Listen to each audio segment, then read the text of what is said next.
జీవపు మన్నా అనే ఈ ఆధ్యాత్మిక కార్యక్రమాన్ని వీక్షిస్తున్న ప్రియ సోదరి సోదరులారా, ప్రభును రక్షకుడునైన యేసుక్రీస్తు అతి శ్రేష్టమైనటువంటి నామంలో మీ అందరికీ శుభాలు వందనాలు తెలియజేస్తూ ఉన్నాను. ప్రియ దేవుని బిడ్డలారా, మరి ఈ శ్రేష్టమైనటువంటి సమయంలో దేవుని యొక్క వాక్యమును జాగ్రత్తగా ధ్యానం చేద్దాం. దయచేసి మీ పరిశుద్ధ గ్రంథాలు తెరవండి. మొదటి యోహాను రాసిన పత్రిక 2వ అధ్యాయము 28వ వచనాన్ని ఈ శ్రేష్టమైనటువంటి సమయంలో జాగ్రత్తగా మనం ధ్యానం చేద్దాం. మొదటి యోహాను రాసిన పత్రిక 2వ అధ్యాయం 28వ వచనం.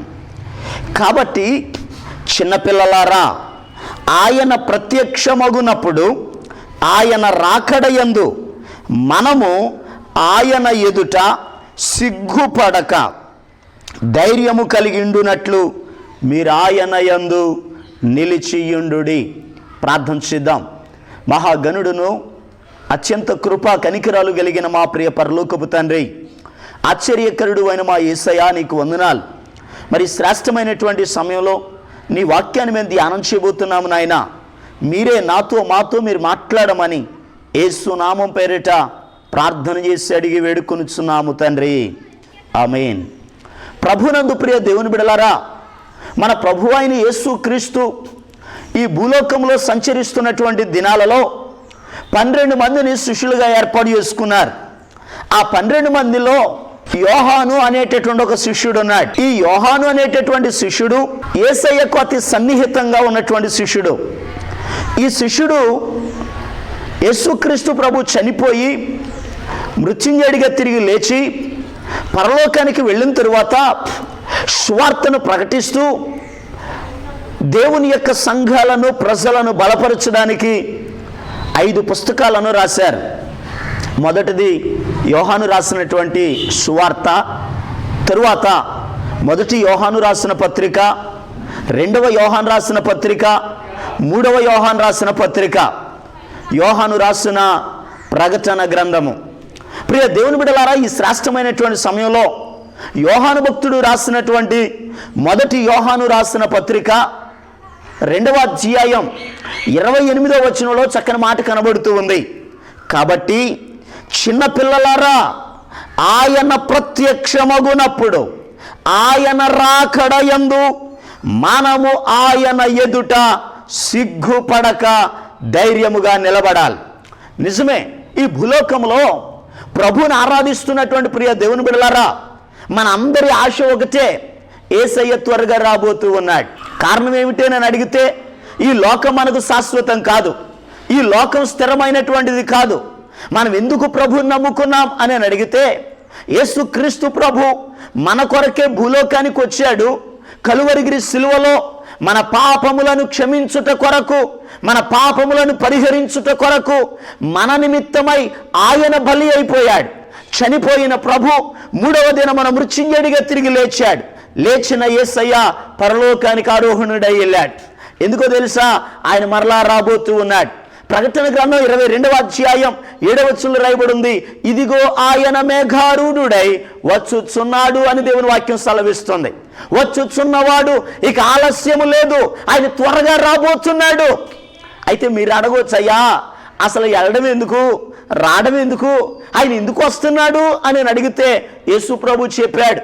యోహాను సువార్త 14వ అధ్యాయం మొదటి 2 వచనాలను మనం చదువుదాం. యేసుక్రీస్తు ప్రభు ఆయన ఎందుకు త్వరగా రాబోతున్నాడో, ఎందుకు వస్తానని చెప్పాడు. ఇక్కడ రాయబడి ఉంది, మీ హృదయములను కలవరపడనీయకుడి, దేవుని యందు విశ్వాసముంచుచున్నారు, నా యందును విశ్వాసముంచుడి. నా తండ్రి ఇంట అనేక నివాసములు కలవు, లేని ఎడల మీతో చెప్పుదును, మీకు స్థలము సిద్ధపరచ వెళ్ళుచున్నాను. నేను వెళ్ళి మీకు స్థలము సిద్ధపరిచిన ఎడల నేనుండు స్థలములో మీరును ఉండులాగున మరలా వచ్చి నా యొద్ద ఉండుటకు మిమ్మును తీసుకొని పోవుదును. ప్రియ దేవుని బిడ్డలారా, చాలా జాగ్రత్తగా గమనించండి. యేసుక్రీస్తు ప్రభు సెలవిస్తున్నటువంటి శ్రేష్టమైనటువంటి మాట, నేనుండు స్థలములో మీరును ఉండులాగున మీకు స్థలము సిద్ధపరచ వెళుతున్నాను. మీకు స్థలము సిద్ధపరిచి నేను మరలా త్వరగా రాబోతున్నాను. నేను ఉండే స్థలములో మీరు కూడా ఉండాలి. నాతో కలిసి ఉండాలి, నాతో సహవాసం చేయాలి అని యేసయ్య కోరుకుంటున్నాడు. అయితే ప్రియ దేవుని బిడ్డలారా, మన అందరి ఆశ కూడా అదే. ఈ లోకం మనకు శాశ్వతం కాదు, ఈ లోకం స్థిరమైనది కాదు. మనం కూడా ప్రభు దగ్గర ఉండాలి, ప్రభుతో ఉండాలి, ఆ పరలోక రాజ్యములో చేర్చబడాలి, నిత్య నరకము నుండి తప్పించబడాలి. ఇది మన ఆశ. అందుకే ఈ భక్తి చేస్తున్నాం. అయితే వస్తానన్న ప్రభు త్వరగా రాబోతున్నాడు. ఆ వచ్చేటటువంటి సమయంలో యేసయ్యతో మనం ఉండాలంటే, ఆయన సిద్ధపరిచిన స్థలములో మనం ఉండాలంటే ప్రభు ఎదుట ధైర్యముగా మనం నిలబడాలి. యోహాను భక్తుడు చెప్తున్నాడు, పిల్లలారా, ఆయన రాకడ దినమందు ఆయన ఎదుట సిగ్గుపడకుండా మీరు నిలబడాలి. నిజమే ప్రియ దేవుని బిడ్డలారా, ఎందుకనగా ఆయన ముందు గనక ఆ రోజు ప్రభు ఎదుట సిగ్గుపడే వారముగా మనం ఉంటే ఆ రోజు మనలను ఆయన రాజ్యంలోనికి చేర్చరు. సిగ్గుపడకుండా ఉండాలి. అయితే ప్రియ దేవుని బిడ్డలారా, దేవుని రాజ్యములో యేసుక్రీస్తు ప్రభు ఎదుట ఎవరు సిగ్గుపడతారో ఈరోజు జాగ్రత్తగా ధ్యానం చేద్దాం. ఎందుకో నేను అడిగితే, అయ్యా నేను సిగ్గుపడను అని అంటే, భూలోకంలో సిగ్గుపడే పనులు చేస్తే అక్కడ సిగ్గుపడవలసి వస్తుంది. భూలోకంలోనే మనం జాగ్రత్తగా బ్రతకాలి. భక్తి చేసేవారు, ఆరాధించేవారు, మార్పు చెందినవారు, రక్షించబడిన వారు, దేవుని ఆరాధించే దేవుని జనాంగము ప్రభు ఎదుట సిగ్గుపడకుండా ఉండాలి. అయితే భూలోకంలో ఒక వ్యక్తి ఎవరు ఆయన ఎదుట సిగ్గుపడతారు? దేవుని యొక్క పరిశుద్ధ గ్రంథంలో నుండి ఈరోజు చాలా జాగ్రత్తగా దేవుని యొక్క మాటలను ధ్యానం చేద్దాం. ప్రభు రాకడలో ఎవరు సిగ్గుపడతారో పరిశుద్ధ గ్రంథంలో నుండి ఈరోజు కొన్ని మాటలను జాగ్రత్తగా మనం నేర్చుకుందాం. చూడండి, ఆదికాండము 3వ అధ్యాయము. పరిశుద్ధ గ్రంథాలు తెరవండి, జాగ్రత్తగా దేవుని వాక్యం ధ్యానం చేద్దాం. 3వ అధ్యాయము 9-10 వచనాలను చదువుకుందాం. దేవుడైన యెహోవా ఆదామును పిలిచి, నీవు ఎక్కడ ఉన్నావనెను. అందుకతడు, నేను తోటలో నీ స్వరము వినినప్పుడు దిగంబరినిగా నుంటిని గనుక భయపడి దాగుకొంటిని. ప్రియ దేవుని బిడ్డలారా, దేవుడు మట్టిని తీసుకుని బొమ్మగా చేసి జీవవాయువును ఊదాడు. ఆదాము అని పేరు పెట్టాడు. ఆదామును నిద్రపుచ్చాడు. ఒక ఎముకను తీశాడు, ఎముకను స్త్రీనిగా చేశాడు. వారి ఇరువురిని కూడా ఏదెను తోటలో పెట్టాడు. దేవుడు వారికి ఆజ్ఞాపించాడు, ఆదామా, ఈ తోటను నీవు కాయాలి అని చెప్పాడు. 2వ అధ్యాయము 15వ వచనంలో రాయబడి ఉంది, మరియు దేవుడైన యెహోవా నరుని తీసుకొని ఏదెను తోటను సేద్యపరుచుటకును దానిని కాచుటకును దానిలో ఉంచెను. అయితే ప్రియ దేవుని బిడ్డలారా, దేవుడు సెలవిచ్చాడు, ఆదామా, ఈ తోటను నీవు సేద్యపరచాలి, ఈ తోటను నీవు కాయాలి, భద్రపరచాలి. ఒక బాధ్యతను దేవుడు ఆదాముకు అప్పగించాడు. తోటను కాచే బాధ్యత, అవ్వమ్మను చూసుకునే బాధ్యత దేవుడు ఆదాముకు అప్పగించాడు. అయితే ప్రియ దేవుని బిడ్డలారా, ఆదాము చేసిన పని ఏంటో తెలుసా? దేవుడు తనకు అప్పగించిన బాధ్యతను మరిచిపోయాడు. దేవుడు తనకు అప్పగించిన బాధ్యతను విడిచిపెట్టాడు. తోటను కాయవలసిన వాడు తోటలోనికి ఎవరు వస్తున్నారో ఎవరు వెళుతున్నారో గమనించలేకపోయాడు. అంత మాత్రమే కాదు, కానీ దేవుడు ఆయనకు అనుగ్రహించినటువంటి ఆయన భార్య అయినటువంటి అవ్వమ్మ ఎక్కడికి వెళుతుందో, ఎవరితో మాట్లాడుతుందో, ఏం తింటుందో సరిగా పట్టించుకోలేకపోయాడు. అందుకనే దేవుని ఆజ్ఞలను మీరాడు, తినకూడని పండును తిన్నాడు. దేవుడిచ్చిన మహిమను, దేవుడిచ్చినటువంటి ఆ స్వారూప్యాన్ని కోల్పోయాడు, దిగంబరైపోయాడు. అయితే ఇప్పుడు దేవుడు ఏదెను తోటలోనికి దిగొచ్చాడు. దిగొచ్చి ఇప్పుడు పిలుస్తున్నాడు, ఆదామా, ఆదామా, ఎక్కడున్నావయ్యా, త్వరగా రా అని పిలిచాడు. అయితే ప్రియ దేవుని బిడ్డలారా, ప్రతిరోజు దేవుడు పిలవగానే పరిగెత్తుకుంటూ వెళ్ళి దేవుని కౌగిలించుకుని మాట్లాడే ఈ ఆదాము దేవుని ఎదుటికి రాలేకపోతున్నాడు. దేవుని ముందుకు రాలేక చెట్ల చాటున ఇప్పుడు దాక్కున్నాడు. దాక్కుని అంటున్నాడు, అయ్యా, నీ స్వరము నేను విన్నానయ్యా, నీ మాట నేను విన్నానయ్యా, నీవు తోటలోకి వచ్చావయ్యా, కానీ నేను నీ ముందుకు రాలేకపోతున్నాను. ఎందుకో తెలుసా? సిగ్గుపడవలసి వస్తుంది. ఇప్పుడు దిగంబరిని అయిపోయాను, ఆత్మీయతను కోల్పోయాను, మహిమ శరీరాన్ని కోల్పోయాను. నీవిచ్చినటువంటి బాధ్యతను మర్చిపోయాను గనుక నీ ముందుకు వచ్చే ధైర్యం ఇప్పుడు నాకు లేదు. నిజమే ప్రియ దేవుని బిడ్డలారా, ఈ లోకంలో ప్రభువుని ఆరాధిస్తున్నటువంటి నీకు దేవుడు అనేకమైన బాధ్యతలు అప్పగించాడు. నీకు తలాంతులు ఇచ్చాడు, నీకు కుటుంబాన్ని ఇచ్చాడు, నీకు భార్య బిడ్డలను ఇచ్చాడు, దేవుడు నీకు ఆస్తిని ఇచ్చాడు, దేవుడు నీ జీవితంలో అనేకమైన వరాలు ఇచ్చాడు, తలాంతులు ఇచ్చాడు, సంఘమునిచ్చాడు, కుటుంబాన్ని ఇచ్చాడు. అయితే ప్రియ దేవుని బిడ్డలారా, దేవుడు నీకు అప్పగించిన బాధ్యతను ఎలా నెరవేరుస్తున్నావు? దేవుడు నీకు ఇచ్చిన బాధ్యతను ఏ రీతిగా పాటిస్తున్నావు? చాలా జాగ్రత్త. దేవుడు అప్పగించిన బాధ్యతను మరచిపోతే, దేవుడు అప్పగించిన బాధ్యతను విడిచిపెడితే ఒకానొక దినమందు దేవుని ఎదుట సిగ్గుపడవలసి వస్తుంది. ఈరోజు ప్రియ దేవుని బిడ్డలారా, ఈ మాటలు వింటున్న దేవుని బిడ్డలారా, జాగ్రత్తగా ఈ మాటలను గమనించండి. దేవుడు నీకు అప్పగించిన బాధ్యతను జాగ్రత్తగా నెరవేర్చాలి. దేవుడు నీకు కుటుంబాన్ని ఇచ్చాడు, బిడ్డల్ని ఇచ్చాడు. వాక్యం చెప్తుంది, కుమారులు యెహోవా అనుగ్రహించు స్వాస్థ్యము, గర్భఫలము ఆయన ఇచ్చు బహుమానము. దేవుడు నీకు అప్పగించిన ప్రతి దాని విషయంలో లెక్క అప్పగించవలసిన వారమై ఉన్నాం. వాక్యం అందుకే చెప్తుంది, మనలోని ప్రతి వారు కూడా విమర్శ దినమందు దేవునికి లెక్క చెప్పవలసిన వారిగా మనమున్నాము. కనుక ఈ మాటలు వింటున్న ప్రియ దేవుని బిడ్డలారా, చాలా జాగ్రత్తగా ఈ మాటలను గమనించండి.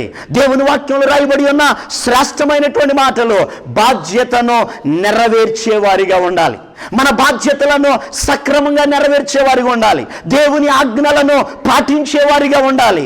దేవుని మాటలకు లోబడేవారిగా ఉండాలి. ఎందుకో నేను అడిగితే, యేసయ్య మనకు అప్పగించిన బాధ్యతను నెరవేర్చాలి, మనకు అప్పగించిన దానిని కాపాడాలి. మీరు అడగొచ్చయ్యా, యేసయ్య వరాలు తలంతులే కాదు, మరి ఇంకా ఏమిచ్చాడు అని అడిగితే, యేసయ్య మనకేమిచ్చాడు తెలుసా? వాక్యమునిచ్చాడు. యేసు ప్రభు ఆ గెత్సేమనే తోటలో పరలోక సిలువ అప్పగింపబడేటటువంటి రాత్రి ప్రార్థన చేస్తూ తండ్రితో చక్కని మాట చెప్తున్నాడు, తండ్రి, నీవు నాకు అప్పగించిన వారికి నీ వాక్యమునిచ్చాను అని అన్నాడు. యేసయ్య మనకేమిచ్చాడు? వాక్యమునిచ్చాడు. ఈ వాక్యమును పాటించాల్సిన బాధ్యత మనది, అనుసరించాల్సిన బాధ్యత మనది, వాక్యానుసారంగా నడవలసిన బాధ్యత మనది. ఎవరైతే దేవుని వాక్యమును వినరో, గైకొనరో, అనుసరించరో, పాటించరో ఒకానొక దినమందు దేవుని ఎదుట సిగ్గుపడవలసి వస్తుంది. ఈరోజు ఈ మాటలు వింటున్నా ప్రియ దేవుని బిడ్డలారా, మందిరానికి వెళుతున్నావు మంచిదే, ఆరాధిస్తున్నావు మంచిదే, వాక్యాన్ని గైకొంటున్నావా? వాక్యానికి లోబడుతున్నావా? దేవుని ఆజ్ఞలను గైకొంటున్నావా? దేవునికి విధేయుడు అవుతున్నావా? ఈరోజు చాలామంది దేవుని మాటలు ప్రక్కన పెట్టేస్తున్నారు, దేవుని మాటలు విడిచిపెట్టేస్తున్నారు. ఒకానొక సమయంలో దేవుని ఎదుట సిగ్గుపడవలసిన పరిస్థితి ఏర్పడుతుంది. అందుకే అపోస్తులుడైన యోహాను గారు చెప్తున్నాడు, అయ్యలారా, చిన్నపిల్లలారా, ఆయన త్వరగా రాబోతున్నాడయ్యా, ఆయన ఎదుట మీరు సిగ్గుపడక ధైర్యముగా ఉండాలి అని అడిగితే, ఆ సిగ్గుపడే పనులు చేయొద్దు. ఎవరు దేవుని మాటలను వినరో, ఎవరు దేవుని ఆజ్ఞలను గైకొనరో, ఎవరు దేవుడిచ్చిన బాధ్యతలను పాటించరో వారే ఒకానొక దినమందు దేవుని ఎదుట సిగ్గుపడవలసి వస్తుంది. ఇక రెండో విషయాన్ని జాగ్రత్తగా ధ్యానం చేద్దాం. చూడండి, ఆదికాండం 4వ అధ్యాయంలోనే 5వ వచనాన్ని చదువుకుందాం. 5వ వచనం, 6వ వచనం. కయ్యూను అతని అర్పణను లక్ష్య పెట్టలేదు కాబట్టి కయ్యూనుకు మిక్కిలి కోపము వచ్చి అతడు ముఖము చిన్నబుచ్చుకొనగా, యెహోవా కయ్యూనుతో, నీకు కోపమేలా? ముఖము చిన్నబుచ్చుకొని ఉన్నావేమి? నీవు సత్క్రియ చేసిన ఎడల తల ఎత్తుకొనవా? సత్క్రియ చేయని ఎడల వాకిట పాపము పొంచి ఉండెను. ప్రియ దేవుని బిడ్డలారా, ఆదాము గారికి 2 కుమారులు, కయ్యూను, హేబేలు. అయితే కయ్యూను, హేబేలు ఇద్దరు కూడా ఒకానొక దినమందు దేవుని సన్నిధిలోకి వారి అర్పణలను తీసుకెళ్లారు. అర్పణలను తీసుకొని వెళితే దేవుడి దగ్గర అర్పించారు. దేవుడు హేబేలు అర్పణ అంగీకరించాడు, కానీ కయ్యూను అర్పణ అంగీకరించలేదు. కయ్యూను అర్పణ ఎప్పుడైతే అంగీకరించలేదో కయ్యూనుకు కోపం వచ్చిందట. కోపం వచ్చి, అసలు కోపం ఎవరి మీద రావాలి? దేవుని మీద రావాలి. కానీ కయ్యూనుకు కోపం వచ్చింది. ఇప్పుడు ఒక దురాలోచన కలిగింది. ఏమిటి ఆలోచన అని అడిగితే, మా తమ్ముడు అర్పణ దేవుడు అంగీకరించాడు కాబట్టి మా తమ్ముడిని దేవుడు ఆశీర్వదిస్తాడు, వాడు గొప్పవాడైపోతాడు, నాకంటే వాడు గొప్పవాడు కాకూడదు, వాడిని ఏమైనా సరే ఉంచకూడదు అనుకున్నాడు. అసూయ చేత తమ్ముని మీద పడి చంపాడు. వెంటనే ఇప్పుడు దేవుడు అడుగుతున్నాడు, కయ్యూనో నీ తమ్ముడైన హేబేలు ఎక్కడా? నీవు సత్క్రియ చేస్తే తలెత్తుకునేవాడివి, ఇప్పుడు ఎందుకు తలదించుకున్నావు? ఎందుకు సిగ్గుపడుతున్నావు? నేను మాట్లాడుతూ ఉంటే నువ్వు తలదించుకోవడానికి కారణం ఏంటో తెలుసా? నీ క్రియలు సరైనవి కాదు. ఎందుకనగా నీ క్రియలు సరైనవి కాదయ్యా, నీ నడవడిక సరైనది కాదు. ఎందుకనగా నీ జీవితంలో నీ క్రియలు సరిగా లేవు గనకనే, సరైనటువంటి క్రియలు నువ్వు అవలంబించలేదు గనకనే ఈరోజు తలదించుకుంటున్నావు. ఇది నిజమే ప్రియ దేవుని బిడ్డలారా. దేవుని యొక్క సన్నిధానంలో మన క్రియలు కూడా సరిగా లేకపోతే, నీతిమంతులుగా నడవకపోతే మన జీవితంలో ఒకానొక దినమందు తలదించుకోవాల్సి వస్తుంది. వాక్యంలో రాయబడి ఉన్నటువంటి శ్రేష్టమైన మాట ఏమిటో తెలుసా? మన క్రియలు సరైనవిగా కనబడాలి. ఏ వ్యక్తి అయితే తన జీవితంలో సరి అయినటువంటి క్రియలను కలిగి ఉంటాడో ఆ వ్యక్తే తలెత్తుకునేటట్లుగా ప్రభు ఎదుట ధైర్యంగా నిలబడతాడు. ఎందుకనగా మన క్రియలు సరిగా లేనప్పుడు తలదించుకోవాల్సి వస్తుంది. కయ్యోను తన తమ్ముని చూచి అసూయపడ్డాడు. వాడు గొప్పవాడు అయిపోతాడేమో, వాడు బ్రతకనివ్వకూడదు అనుకున్నాడు. అతని క్రియలు సరైనవి కాదు. ఈరోజు చాలా మంది దేవుని పిల్లలు కూడా అసూయతో ప్రక్కవారు బాగా పాడితే, బాగా ప్రార్థన చేస్తే ఓర్చుకోలేరు. అసలు ఒక వ్యక్తి ఆశీర్వదించబడితే ఓర్చుకోలేరు. అసూయ చాలా జాగ్రత్త ప్రియ దేవుని బిడ్డలారా. దేవుని పిల్లలకు అసూయ పనికిరాదు. ఒకవేళ అసూయతో కూడిన పనులు నీవు చేస్తే ఒకానొక దినమందు దేవుని ఎదుట సిగ్గుపడవలసి వస్తుంది. కనుక వాక్యం సెలవిస్తుంది, కయ్యూను తన క్రియలు సరైనవి కాదు. అందుకే భక్తుడైనటువంటి యోహాను గారు కూడా ఇవే మాటలు చెప్తారు. చూడండి, మొదటి యోహాను రాసిన పత్రిక 3వ అధ్యాయం 12వ వచనంలో ఆయన అంటాడు, మనము కయ్యూను వంటి వారమై ఉండరాదు. వాడు దుష్టుని సంబంధి అయి తన సహోదరుని చంపెను. వాడు అతను ఎందుకు చంపెను? తన క్రియలు చెడ్డవియు, తన సహోదరుని క్రియలు నీతి గలవై యుండెను గనుకనే కదా. ఎందుకు చంపాల్సి వచ్చింది? వాడు దుష్టుని సంబంధి, వాడి క్రియలు సరిగా లేవు. హేబేలు నీతి క్రియలు కలిగిన వాడు. కొంతమంది అంటారు, అయ్యా దేవుడికి మాత్రం పక్షపాతం ఏంటండి? హేబేలు బలి అంగీకరించకపోతే కయ్యూను బలి కూడా అంగీకరించవచ్చుగా. దేవుడు అందరి బలి ఎలా అంగీకరిస్తాడు? నీతిమంతుల బలి, మంచి క్రియలు కలిగిన వారి బలిని దేవుడు అంగీకరిస్తాడు. వాక్యం చెప్తుంది, హేబేలు బలిని అంగీకరించడానికి కారణం ఏంటో తెలుసా? హేబేలు క్రియలు నీతి కలిగినవి. కయ్యూను బలి దేవుడు అంగీకరించకపోవడానికి కారణం ఏంటో తెలుసా? వాక్యంలో రాయబడి ఉంది, వాడు దుష్టుని సంబంధి, వాని క్రియలు సరైనవి కాదు, వాడి ఆలోచనలు సరైనవి కాదు. కనుకనే దేవుడు అంగీకరించలేదు. ఈరోజు ప్రియ దేవుని బిడ్డలారా, నీ అర్పణ కూడా, నీ ప్రార్థన దేవుడు అంగీకరించాలి అని అంటే నీతిగా నడవాలి. దుర్మార్గ పనులు చేస్తూ, అక్రమంగా జీవిస్తూ, అన్యాయం చేస్తూ, దేవునికి లోబడకుండా ఇష్టానుసారంగా ఒకవేళ నీ జీవితంలో నీవు నడిస్తే దేవుని యొక్క సన్నిధానంలో దేవుని చేత మేలు పొందుకోలేవు. దేవుడు నీ ప్రార్థన అంగీకరించడు. దేవుడు నీ ప్రార్థనలకు జవాబు ఇవ్వడు. ఈరోజు ఈ మాటలు వింటున్న ప్రియ దేవుని బిడ్డలారా, దేవుడు నీ ప్రార్థన అంగీకరించాలి అని అడిగితే, దేవుడు నీ యొక్క జీవితంలో మేలులు కలుగ చేయాలి అని అడిగితే నీ క్రియలు సరైనవిగా ఉండాలి.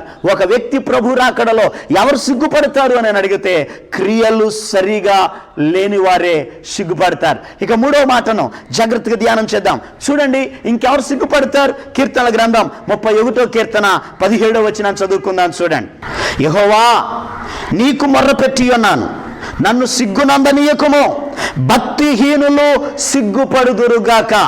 ప్రియ దేవుని బిడ్డలారా, ప్రభు యొక్క రాకడలో ఇంకెవరు సిగ్గుపడతారు అని అడిగితే వాక్యంలో రాయబడి ఉన్నటువంటి మాట భక్తిహీనులు. ఎవరైతే భక్తిహీనులుగా నడుస్తారో, భక్తి చేయరో, దేవునికి విరోధముగా నడుస్తారో భక్తిహీనులు సిగ్గుపడతారు. ఈరోజు భూలోకంలో ప్రియ దేవుని బిడ్డలారా, ఆదివారం మందిరానికి వెళ్ళి వచ్చేసినంత మాత్రాన నువ్వు భక్తుడు కాదు.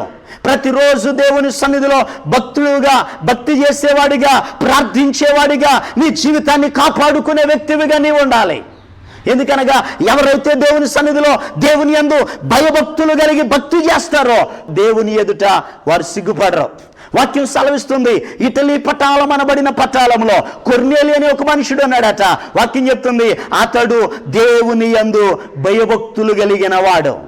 భక్తి కలిగిన వాడిగా ఉంటే దేవుడు నీతో మాట్లాడతాడు, నీవు దేవునితో మాట్లాడగలుగుతావు. భక్తి లేకపోతే దేవుని ఎదుట సిగ్గుపడవలసి వస్తుంది. దేవుని ముందుకు రాలేవు. ఈరోజు ప్రియ దేవుని బిడ్డలారా, భక్తి చేసేవారిగా మనం ఉండాలి. మన భక్తి మనలను పరలోకానికి తీసుకుని వెళుతుంది. మనం చేసే భక్తి మన మీదకి వచ్చే కీడులో నుండి తప్పిస్తుంది. మనం చేసే భక్తి మన కుటుంబాన్ని రక్షిస్తుంది. భక్తి చేస్తున్నటువంటి నీ జీవితంలో అశ్రద్ధ చూపించవద్దు, అజాగ్రత్త వద్దు. దేవుని సన్నిధానములో భక్తి చేస్తున్నటువంటి నీవు దైవికమైనటువంటి భయము కలిగి భక్తి చేయాలి. యెహోవా యందు భయభక్తులు గల వారిని ఆయన ఆశీర్వదించును అని వాక్యం సెలవిస్తుంది. నువ్వు భక్తి చేస్తే నువ్వు ఆశీర్వదించబడతావు. నువ్వు భక్తి చేస్తే దేవుడు నీకు తోడుగా ఉంటాడు. నీవు భక్తి చేస్తే దేవుడు నీ బిడ్డలను వర్ధిల్లజేస్తాడు. నీ భక్తిని బట్టే నీ జీవితంలో అద్భుతాలు జరుగుతాయి. అయితే భక్తి లేకపోతే దేవుడు నీకు దూరం అయిపోతాడు. అంత మాత్రమే కాదు, కానీ దేవుని రాజ్యంలోనికి నువ్వు వెళ్లకుండా సిగ్గుపడవలసి వస్తుంది. కనుక ఈ మాటలు వింటున్నా ప్రియ దేవుని బిడ్డలారా, చాలా జాగ్రత్తగా ఈ మాటలను గమనించండి. దేవుని సన్నిధిలో సిగ్గుపడకుండా, ఆ రోజు నాడు సిగ్గుపడకుండా ధైర్యముగా ప్రభు ఎదుట మనం నిలబడాలి అని అడిగితే వాక్యంలో రాయబడి ఉన్నటువంటి శ్రేష్టమైనటువంటి మాట, దేవుని యందు భయభక్తులు కలిగిన వారిగా ఉండాలి. కనుక ఆయన రాకడ అతి సమీపంగా ఉంది. ఆ రాకడలో ఎత్తబడి ఆయన రాజ్యంలో మనం చేర్చబడాలంటే, ఆ చేర్చబడిన రోజు నాడు సిగ్గుపడకుండా ప్రభు యొక్క రాజ్యంలో మనం చేరాలి అని అడిగితే భక్తి చేసేవారు ఉండాలి. భక్తిహీనులు ఆ రోజు నాడు సిగ్గుపడతారు. ఇక తరువాత మాటను కూడా జాగ్రత్తగా ధ్యానం చేద్దాం. చూడండి ప్రియ దేవుని బిడ్డలారా, పరిశుద్ధ గ్రంథంలో నుండి దేవుని వాక్యం చదువుదాం. లూకా సువార్త 9వ అధ్యాయం 26వ వచనాన్ని చదువుకుందాం. లూకా సువార్త 9వ అధ్యాయం.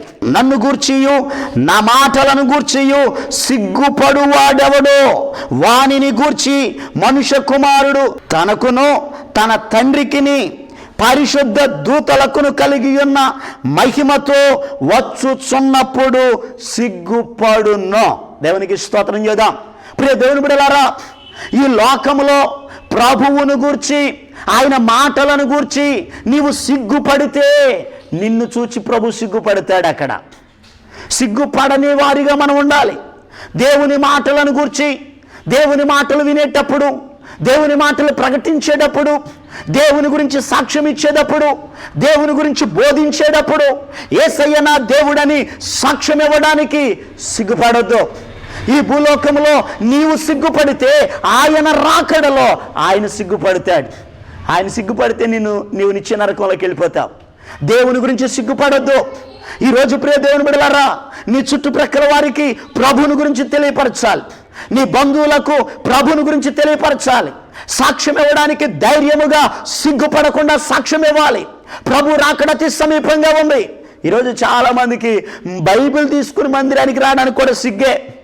బైబిల్ని కవర్లోనో సంచిలోనో దోసేసి ఎక్కడికో ఊరెళ్తున్నట్లుగా వస్తారు. అలా చేయొద్దు, సిగ్గుపడొద్దు, ధైర్యం తెచ్చుకో, ప్రభు కొరకు నిలబడు. అయితే ప్రియ దేవుని బిడ్డలారా, దేవుని కొరకు నువ్వు నిలబడినప్పుడు శ్రమలు వస్తాయి. దేవుని కొరకు నువ్వు నిలబడినప్పుడు ఇబ్బందులు కలుగుతాయి. అనేక మంది హింసించవచ్చు, అవమానించవచ్చు. బాధ పెట్టద్దు, కంగారు పడొద్దు. దేవుడు విడిచిపెట్టడు. ఎందుకనగా మన తెలుగు రాష్ట్రాల్లో ఈరోజు ప్రభువుని గురించి, సువార్త బోధిస్తున్నటువంటి వారిని గురించి, సాక్ష్యం ఇస్తున్న వారిని గురించి వారి మీదకి అనేక శ్రమలు ఎదురవుతూ ఉన్నాయి. నిన్న జరిగిన గొడవ మనకు తెలుసు. స్వామి గారు అనేటటువంటి దైవజనుడు బైబిల్ పంచుతూ ఉండగా పట్టుకుని కొట్టేశారు. ఈరోజు క్రైస్తవ సంఘాలు చేసిన ప్రార్థనను బట్టి ఆ దైవజనుడు పర్వాలేదు, క్షేమంగానే ఉన్నాడు. చాలామంది సోషల్ మీడియాలో స్వామి గారు చనిపోయారు అని చెప్తున్నారు. ఆయన చనిపోలేదు. దేవుడు ఆయన జీవితంలో గొప్ప కార్యాన్ని జరిగించాడు. తన భక్తులను విడిచిపెట్టే దేవుడు కాదు, క్షేమమునిచ్చే దేవుడు. ఈరోజు ఈ మాటలు వింటున్న ప్రియ దేవుని బిడ్డలారా, దేవుని కొరకు నీవు నిలబడినప్పుడు దేవుడు నిన్ను విడిచిపెట్టడు. అద్భుతమైన కార్యాలు దేవుడు నీ జీవితంలో జరిగిస్తాడు. ఘనమైన కార్యాలు దేవుడు జరిగిస్తాడు. దేవుడు క్షేమాన్ని కలుగజేస్తాడు. ఈరోజు ప్రియ దేవుని బిడ్డలారా, సువార్తను గురించి సిగ్గుపడేవారిగా మనం ఉండకూడదు. అందుకే అపోస్తలుడైన పౌలు గారు అంటాడు కదా, సువార్తను గురించి సిగ్గుపడువాడను కాదు. దేవుని కొరకు ఈ భూలోకంలో నీవు సిగ్గుపడితే పరలోకంలో ఆయన రాజ్యములో నీవు సిగ్గుపడవలసి వస్తుంది. కనుక ప్రియ దేవుని బిడ్డలారా, సిగ్గుపడకుండా ప్రభు యొక్క సన్నిధానంలో ధైర్యంగా మనం నిలబడాలంటే సువార్తను గురించి సిగ్గుపడొద్దు. ఎందుకనగా యేసయ్య రాకడ అతి సమీపంగా ఉంది. ప్రభు త్వరగా రాబోతూ ఉన్నాడు. అయితే యేసయ్య వచ్చినప్పుడు మనము సిగ్గుపడకుండా ధైర్యముగా ప్రభు యొక్క రాజ్యములోనికి మనం చేర్చబడాలి అని అడిగితే సిగ్గుపడే పనులు ఈ భూలోకంలో చేయొద్దు. ఎవరైతే బాధ్యతను విడిచిపెడతారో వారు సిగ్గుపడతారు. రెండవదిగా, క్రియలు సరైనవిగా ఎవరి అయితే ఉండవో వారే సిగ్గుపడతారు. మూడవదిగా, భక్తి చేస్తున్నామని చెప్తూ భక్తి చేయకుండా భక్తిహీనులుగా ఎవరైతే నడుస్తారో వారే సిగ్గుపడతారు. ఇక నాలుగవదిగా, దేవుని యొక్క వాక్యం సెలవిస్తుంది, నా మాటలను గురించి ఎవరైతే సిగ్గుపడతారో వారే పరలోక రాజ్యంలో దేవదూతల ఎదుట, తండ్రి ఎదుట నేను సిగ్గుపడతానని ప్రభు సెలవిచ్చాడు. కనుక ఇటువంటి పనులు చేయకుండా దేవుని యొక్క సన్నిధానంలో బాధ్యతలను, దేవుడిచ్చిన బాధ్యతలను నెరవేరుస్తూ, దేవుని ఆజ్ఞలను గైకొంటూ, భక్తి చేస్తూ, దేవుని మాటలను అనేక మందికి ప్రకటిస్తూ ప్రభు సన్నిధానంలో ముందుకు కొనసాగుదాం. దేవుడు ఈ మాటలను ఆశీర్వదించి దీవించును గాక. ఆమేన్. ప్రార్థన చేద్దాం. దయచేసి ప్రియ దేవుని బిడ్డలారా, మీ కొరకు, మీ కుటుంబాల కొరకు దేవుడు మీ కుటుంబాలను ఆశీర్వదించున్నట్లుగా ప్రార్థన చేద్దాం.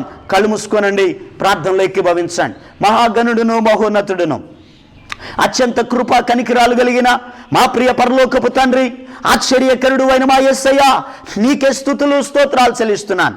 నీ మహాకృపను బట్టి, నీ దయను బట్టి ప్రభువా, ఈ శ్రేష్టమైనటువంటి సమయంలో ఇదిగో ఇంతవరకు నీ వాక్యమును మేము ధ్యానం చేశాము నాయన.